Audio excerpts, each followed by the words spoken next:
It's a first here at the scientific sessions this year. We are hearing from the 2025 Distinguished International Service Award recipient. Dr. Venkat Narayan, Hi, such a Autria. pleasure to meet you. Pleasure. Thank you for talking with us today. Yeah, pleasure. Well, first of all, congratulations on your award. You are delivering an address here at the scientific sessions this year, which is a first for the scientific sessions. How does that feel? It feels wonderful, of course.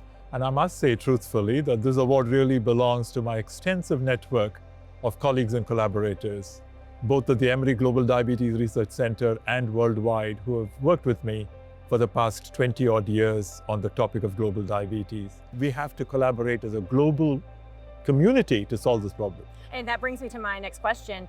As an international diabetes researcher, what have you noticed about how we treat diabetes globally? I mean, firstly, the good news is in many high-income countries, we are seeing declines in mortality and complication rates in people with diabetes.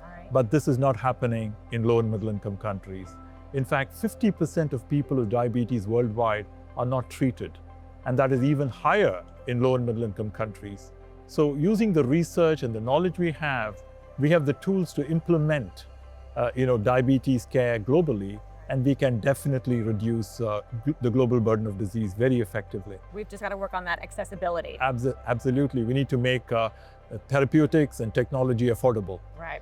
You've also focused on childhood obesity and youth diabetes. What have you found there in your research? I mean, youth onset type 2 diabetes is a very serious disease, and it's going to be a very big problem for low and middle income countries because the disease is happening at younger ages.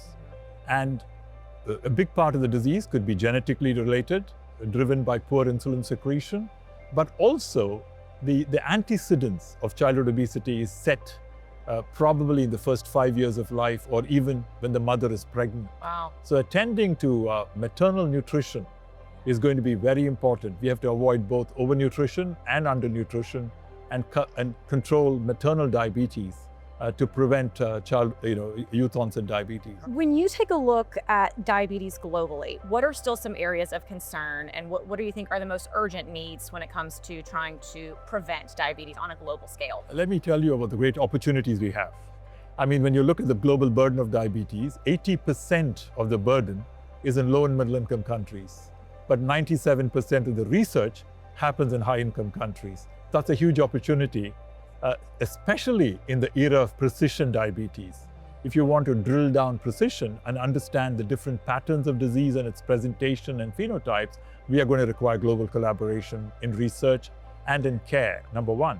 Secondly, we are entering an era of artificial intelligence and of all kinds of new technologies, and we have extensive therapeutics available to us. How can we leverage all this to make it accessible to the world population? I think these are the kind of problems we should be grappling with, that we can solve diabetes globally with global collaboration, greater investment in research, more research targeted towards different phenotypes. And the St. Vincent's Declaration in 1989 delivered diabetes care for Europe. We think the Copenhagen Declaration can do the same globally. Let's hope. Certainly. Absolutely. Well, I think you being here and being acknowledged this year and also delivering your speech will certainly, hopefully, put the spotlight on all the things that you mentioned. Absolutely. Like I said, I mean, with what COVID taught us is diseases don't respect borders. Not at all. And I think we need to treat diabetes very similarly.